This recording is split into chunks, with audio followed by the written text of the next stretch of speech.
Holocaust known as the Flash causes an ecocide, which is the mass destruction of nature.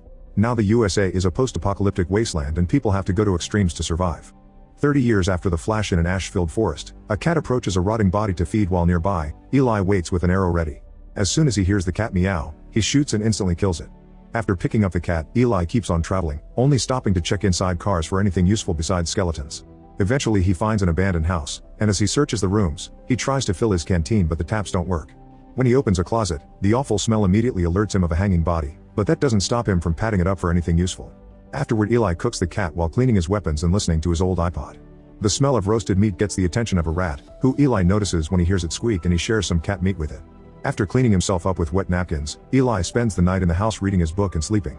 The next morning, he discovers his iPod is almost out of battery and the car battery rig he uses to charge it is about to run out too.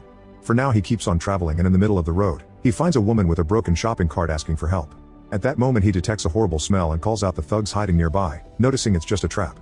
The gang comes out and the leader starts pushing Eli around to rob him, but suddenly Eli cuts off the leader's hand with his machete.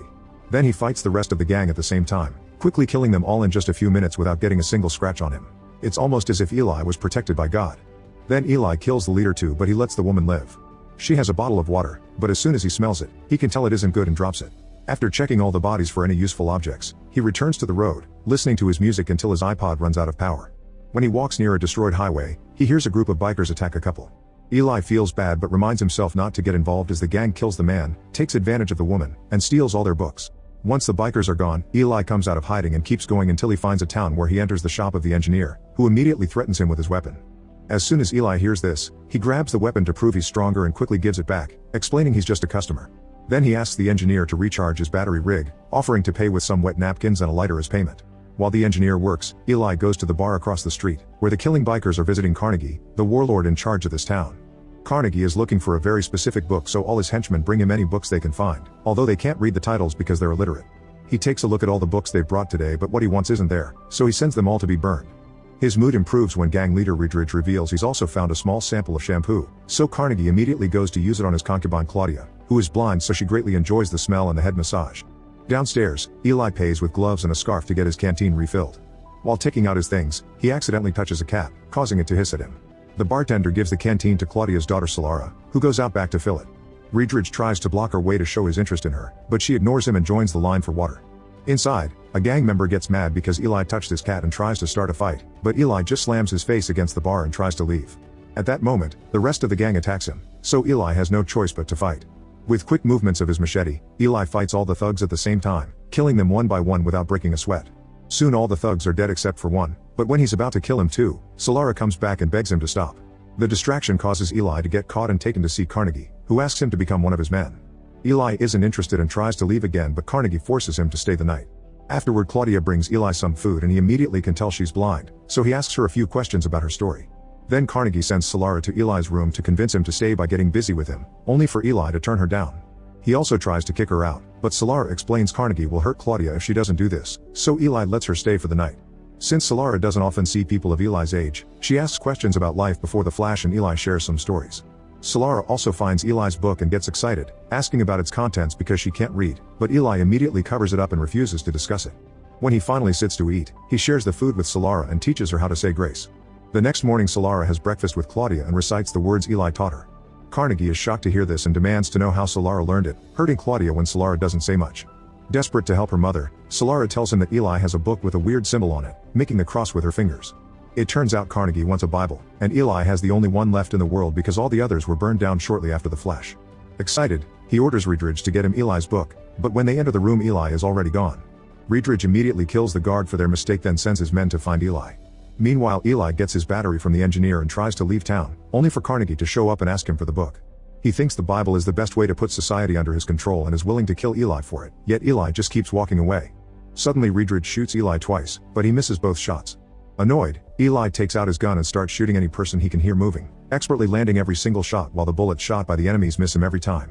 When he's out of bullets in his gun, he takes out a shotgun and keeps killing the thugs, hitting Carnegie in the leg in the process. Seeing as Eli truly has holy protection, Ruthless lets him leave for now. After Carnegie gets his leg treated by a doctor, he tries to send the gang after Eli. However, Ruthless is wary after losing so many men, so he makes a deal: he'll get the book if Carnegie lets him have Solara as his concubine. Moments later, Ellie hears Solara following him. She explains Claudia sent her because she would be safer with him, but Eli tries sending her away. Determined to change his mind, Solara offers to take him to the town's water supply, which turns out to be a clean underground spring. Eli eagerly fills his canteen, then he tricks Solara and locks her up in the cave so he can continue his journey alone. Soon Solara manages to escape and tries to go after Eli, only to find the woman with the broken card instead. Solara tries to help her, but the woman tells her to leave, not wanting a young innocent girl to fall for the trap. Suddenly two thugs attack Solara and after hitting her a few times, they drag her to a private spot to take advantage of her. Her screaming allows Eli to find her and he shoots a thug in the groin with an arrow then the other in the throat. Solara thanks Eli with a hug and they leave together. Later on, Carnegie and Riedrich find the bodies thanks to the birds flying above them. They also find a piece of Solara's clothing, so they know what direction to take. On the road, Eli also hears a bird and uses an arrow to bring it down. While he picks the bird up, he asks Solara to take the wire from his bow. When night falls, Eli and Solara decide to rest in an old cooling tower. Solara asks Eli to read to her, so Eli shares a few lines before putting the book away. Eli also shares that when he found the Bible, a voice told him where to go to keep the book safe and that he would be protected. Then Solara asks him to teach her how to read, but he doesn't respond, so Solara waits for him to fall asleep to try to take the book. However, as soon as she opens the zip, Eli opens his eyes and makes her step away from the bag.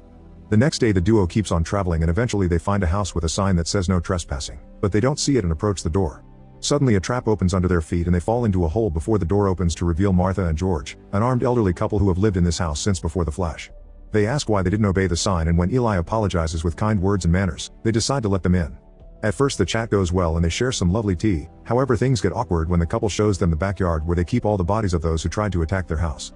Eli tells Solara they should go because the couple are cannibals, and he keeps his gun out to stop them from blocking their way. However, on their way out, Carnegie and his gang arrive in cars. Eli and Solara immediately go back inside and George reveals a huge collection of weapons hiding in the sofa. Using a megaphone, Carnegie tells Eli to send out Solara with the book to avoid a fight. A package flows out of the window and Riedrich rushes to grab it, but instead of the Bible he finds a bomb. He runs to hide right before the explosion happens, blowing up 2 of the cars and killing several thugs. Carnegie's men immediately open fire on the house, and Eli responds by throwing a grenade. An annoyed Riedrich retaliates by shooting a missile and blowing half the house up, killing Martha. Furious, George starts shooting like a maniac and kills as many thugs as he can until the enemy takes out a Gatling gun to kill him and make the others surrender. Soon Eli and Solara are surrounded and dragged out of the house. Carnegie threatens to kill Solara, so Eli has no choice but to tell him he hid the book in the TV. Riedrich retrieves the book and gives it to Carnegie, who lets go of Solara and shoots Eli in the stomach. Eli tries standing up with a dagger in hand, but Carnegie kicks him down and leaves with his men, bringing Solara along. In one of the vans, Riedrich puts Eli's machete on the dashboard while Solara takes out the wire from Eli's bow, using it to choke the driver and causing the van to flip a couple of times until it stops. As the other cars turn around to check what happened, Solara goes to the driver's seat and finds a grenade, which she throws at the vehicles to blow up one more. Then she jumps to the driver's seat and discovers Riedrich has been impaled by Eli's machete. He's still alive and manages to pull the machete out, but as soon as he steps out of the van, he dies. Afterward Solara drives away and Carnegie decides not to go after her in the last car because he already has the book. When Solara arrives at the house, she can't find Eli, so she keeps driving until she finds him on the road still trying to reach his destination. She immediately puts him in the van and he wraps up his wound with duct tape. After a few hours of driving, they make it to the Golden Gate Bridge, which is broken and can't be crossed. Eli mentions they are close, so they find a rowboat to travel to Alcatraz Island. When Eli is too tired to keep rowing, Solara does it for him. Back in town, Carnegie fails to open the book because it has a very strong lock on it. He calls the engineer to unlock it and gets excited to finally read it, only to discover it's in Braille. It turns out Eli has been blind since the very beginning, that's why he only reacts to things when he hears them, smells them, or touches them. Desperate, Carnegie asks Claudia to read the book for him. Claudia is clearly happy to read Braille again, but she lies to him, saying she's forgotten how to do it. She also explains she can smell his wounded leg and that it's infected, so nobody will respect him anymore. Carnegie checks the bar and discovers the locals are looting it, not to mention his men are fighting each other, so he collapses in despair. Back in Alcatraz, an armed guard receives the duo and Eli convinces him to let them pass by saying he has a Bible.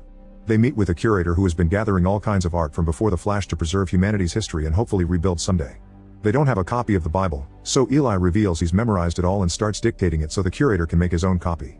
The task takes a long time, so Eli takes breaks to shave and change into clean clothes. After lots of work, the new Bible is finally completed, and Eli dies at peace from the gunshot wound. Once Eli is buried in Alcatraz's courtyard garden and a bound copy of the Bible is added to the collection, Solara leaves, listening to Eli's iPod and carrying his machete on her way back to her mother. Make sure to subscribe and turn on notifications so you can watch